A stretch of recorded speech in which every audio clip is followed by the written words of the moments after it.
If you've been spending time outdoors lately, you're probably trying to fight the bite.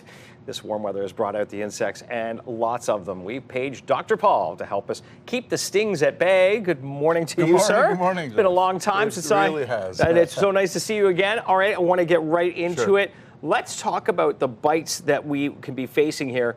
Number one on the list is the mosquito bite, yes, right? Mosquito bites, they're annoying, but they can come with actual risks. Well, that's the problem. They can carry West Nile virus, so we know that for a fact. So aside from being annoying, West Nile virus is a virus that's transmitted by the bite of a mosquito, and can cause anything from a mild cold to brain injury. So that's why we tell people to be careful of mosquitoes and what to do about them. But if you get bitten, there's a few things you can do. You know, the typical mosquito bites really are, you know, a little bump.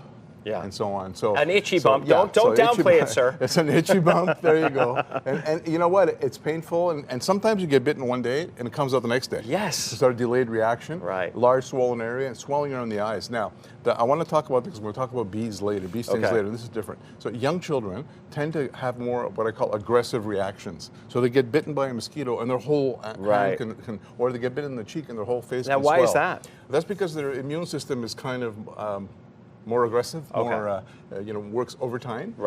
And particularly if children are prone to allergies, they tend to do that. And that's a distinction from a bee sting allergy. We'll talk about that later. That's much more dangerous. That's what I want to make the distinction. So really, basically, the treatment really is cool compresses. Now, it's a trick that I learned from one of my professors. If you get bitten by a mosquito and you don't get a reaction right away, if you put heat on it, it'll actually inactivate the bite. Here we go. And you won't, a pro tip. And it won't really, you know, cause the bump. And preventative is a good move too. Do you want to put on? Well, if you're going outside and you know that you're prone to mosquito bites, you can get obviously the DEET and all those other things. But if you have a child that has allergic reactions to these things, you can give them a bit of an antihistamine just before they go out. And so you can do that, an allergy pill. Yes, an allergy pill or an allergy pill afterwards. Let's say you get a lot of bites and you know you're itchy. That does work. I'm on a Claritin every day, and it really does work. Okay, let's get to spider bites. Very scary. Like, we don't like spiders anyway, usually. What are the symptoms of a spider bite? Well, first of all, let's talk about the poisonous ones, which we don't have here. So I'm not going to talk about that. Thank goodness. There's a reason we live here. So you know, that's a different thing. I'm talking about the run-of-the-mill spiders that we get here. And typically, it's painful. And it's red, and it's swollen, and you can get sort of a red around the area. And you can get a bit of a blister or a scar a couple of days later. And that's really the difference. It's not a bump and it's not itchy, it's painful. Again, is that an allergic reaction? It's kind of a local reaction.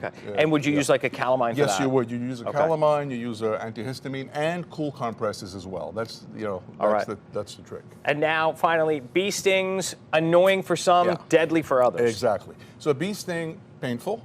And it can cause, you know, sharp burning pain, a bit of a discoloration around the skin, and this is where what I call it a local reaction. Now the difference is if you have an allergic reaction, which is rare, but some people can get it, is that you get bitten on a thumb, for example, and your whole body swells up. You get hives and sometimes over, your airway? Difficulty breathing, difficulty swallowing. So if you have symptoms that I call generalized symptoms, it's not just like a local reaction. So if you have a local reaction, you treat it the same way, ice, calamine, antihistamines, those type of things. But if you have symptoms that are beyond the bite, for example, and you have difficulty breathing, that's a sign that you're allergic to the bee sting itself. Is that a potential emergency? It's an emergency. You need to get emergency treatment, and you need to be looked at and have an EpiPen in the future, because it's almost like for peanuts, you know, peanut allergy. It gets worse, right? It gets worse. And so the good news, though, Jeff, is that you get treated, you could get tested, and you can get shots, and you can actually cure that allergy. Oh, that's amazing. So if you have, and this is one of the rare allergies that can actually be cured by allergy shots. Oh, well. So it's good to know. Excellent. I love that information. Thank you so much for protecting us this season, Dr. No Paul. problem.